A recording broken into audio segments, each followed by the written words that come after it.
What's going on, boxing fans? It's your boy Ash coming at you. I know it's been a minute, but here I am. I'm checking my inbox, finding out I got a whole lot of haters. It's all good, But hey, I've said it before, and I'll say it again. Y'all not fading nothing over here. My thoughts are my thoughts. If you like it, then you know what? Keep watching. If you don't like it, kick rocks. It's all good because I'm getting messages saying, how could you view this way? I'm gonna be forced to unsubscribe. Let me make it clear for you. Go ahead and press that button. Go ahead and press that unsubscribe button. You're not fading nothing over here. You know what I'm saying? I'm gonna keep doing my thing. I'm gonna keep being in the gyms. I'm gonna keep going to these events, and I'm gonna keep expressing my opinions the way that I see it. Period. Um, doesn't mean that I'm right, doesn't mean that I'm wrong. It's just my opinion. You have one just like I do. I just choose to put mine on video and express it. But I thought I would go over a lot of the topics that were on the email. Like the first one was Pacquiao versus Mayweather. I'm not going to go over that because frankly I just don't give a damn no more. I'm tired of talking about these dudes. I'm tired of the whole back and forth with the suits negotiating. You can't tell me that guys that have years and years in the field have a problem negotiating. You know what I'm saying? I find it odd that now is the first time you've encountered somebody that you have a hard time negotiating with. I've seen people struggle to negotiate with Don King for years, and in the end they managed to get many championship fights together. And if you can negotiate with Don, who is a negotiator to his heart, then you can negotiate with just about anybody. Period. The reason the fight haven't been made, hey, I really don't care. The second topic was the possible fight between Juriokis Gamboa and Brandon Rios, and they wanted to know what my opinion of it was. I think it's a very dangerous fight for Gamboa, and this is why. Gamboa is about 5'5", and he's never fought at 130 pounds. And for him to just make that jump over 130 pounds, I'm not saying it's not doable.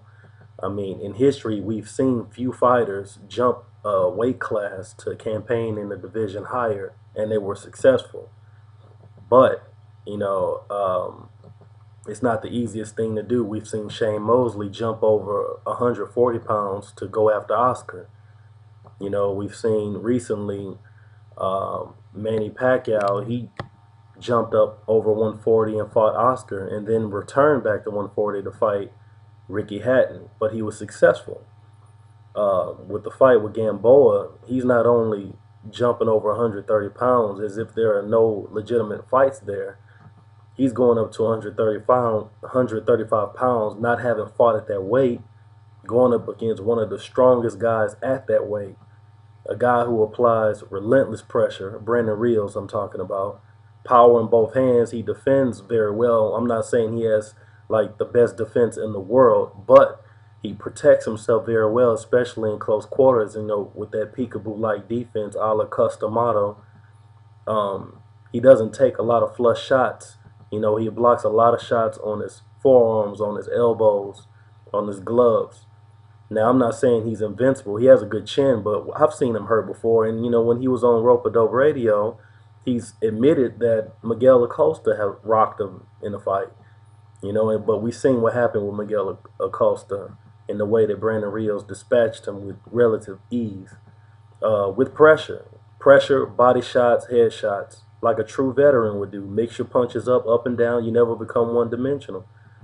We see a lot of guys fall in love with hooks, fall in love with right hands, and they do it repeatedly over and over and over, so you know what punch is coming next. It becomes easy to prepare for it because you're basically telegraphing it. With Rios, he's not like that. He's coming and he's bringing punches in bunches. That's a dangerous fight. As for the fight being with Gamboa, I mean, yes, Rios can be outboxed, but unlike some fighters out there, Rios does not mind getting in the ring with a slickster. He's been in the ring with a guy who can box on the move. He's been in the ring with a guy who can not only box, but carries a pretty decent punch with it. And speaking of Miguel Acosta, a boxer puncher, speaking about a pure boxer, the fight with Anthony Peterson. The fight with Anthony Peterson, he just continued to close the distance on him, made Peterson fight out of character, made Peterson fight in close quarters instead of boxing, which is where his strengths lie, in his hand speed and his movement and his ability to evade shots. That didn't happen with Rios. Rios made him fight in fight, and that's not his strengths. That's Rios' strengths. And what happened? He beat on Anthony Peterson, touched him up real bad to the point where Anthony Peterson resorted to using nothing but low blows for an attempt to find a way out. And a way out is what he got via DQ. And you see Anthony Peterson basically fell off after that. You haven't seen him. I don't know if it's because Top Rank sat on him. They have a tendency to do that with some fighters. Or maybe he just didn't want to fight. I don't know. I don't know those guys. I don't know the Peterson brothers in particularly. So I don't have an answer for you in that regard. But I do have an answer, in my opinion, of what would happen if Gamboa got in there with that Rios. I don't see Gamboa outboxing him. And the reason why is this. He's 5'5". Rios is about, what, 5'9"? He's the biggest lightweight there. The guy probably has to, dehydrate himself down just to make weight, because on fight night he blows up, like blow up in the streets. Y'all guys from the streets, y'all know what that is. But he blows up like a like a balloon, but strong, and he applies a lot of pressure on guys. To outbox Brandon Rios, you're gonna have to have a stiff jab, and we've seen Gamboa not use a jab on many occasions. He drops his hands trying to fight like Roy Jones. Roy Jones got these guys thinking that stuff easy. He gonna get himself stopped doing that. That's not fundamental. Guys like Roy don't come around often. I mean, he wasn't just fast. His speed was unreal. His reflexes were unreal. That's why he was able to get away with that fight after fight after fight, year after year after year after year. But you see how he's fighting now? It's not working for him now. When those reflexes slow down and that speed slows down, and you don't have basic fundamentals, if you're not accustomed to fighting with basic fundamentals, you lose. And that's why he continues to get stopped. Enough of Roy Jones. Back on Gamboa. He doesn't use a jab. He fights with his hands down. Now, he does have good hand speed and tremendous pop, but that's at 26. He hasn't knocked anything out at 130 pounds, much less 135 pounds. So why would I think that he can carry his power 9 pounds north and then have a decent effect on the toughest fighter, arguably, at that weight, in Brandon Rios? I just don't see it happening. I see Rios just closing the distance, digging to the body, bringing that moving target to a standstill, and eventually knocking Gamboa out for all his troubles. I don't think that's a good fight for Gamboa. I would much prefer him to go up to 130 pounds. There are fights for him there. I would like to see them match him with the kid that's fighting this weekend, Adrian Broner, or anybody else at 130 pounds. As for Brandon Rios, there are fights for him at 35 that are legit challenges. I could think of right off the bat, the best challenge for him would probably be Robert Guerrero, who's trying to lure Mayweather into a potential fight. But, I mean, let's be honest. I mean, I would too if I was him. That's money, not Mayweather. I'm talking about the fight. It represents a significant purse increase. A Mayweather fight represents a money fight. I mean, that's what fighters fight for. They don't just fight for legacy. As Ann Wolf put it, you can't go into HEB with legacy and get grub. It's not happening like that. You can't go to the light company with legacy and think that your lights are going to stay on. So don't be deceived. All these guys do fight for money. So I don't blame Robert Guerrero in trying to attempt Floyd into a fight, but that would be a decent fight for Guerrero, but Floyd would catch hell because, again, he will be bringing a lightweight up to welterweight. Maybe some people will say it's intriguing early, but after Floyd beats him, he's not going to get any credit for it. So if I was Floyd, I wouldn't do it, but, Floyd's his own boss. He do what the heck he wants to do. Who cares, He's selling 1 million pay-per-view buys a fight. He can pretty much fight Joe Blow and make money off of it, no matter what the writers say or what some fans think. It's been proven. It's been proven. So enough with Floyd. Brandon Rios. I would love to see him in there with Robert Guerrero. I think that's a solid fight. Both those guys match up very well in that they're very big at that weight. They're about the same height. One's a righty, one's a lefty. Both have great power, and that is a mega fight. I think that's a fight that HBO should want to get behind and put money behind. They're both Latinos, so it should sell well, whether it's in Texas or anywhere on the West Coast. And y'all should be salivating by the sound of that. You got Vasquez at that weight, and he will make for great fights with either one of those guys. And there's just a lot of prospects that are steadily rising. It just makes for exciting fights at 35. How long Brandon Rios will stay at that weight, we don't know.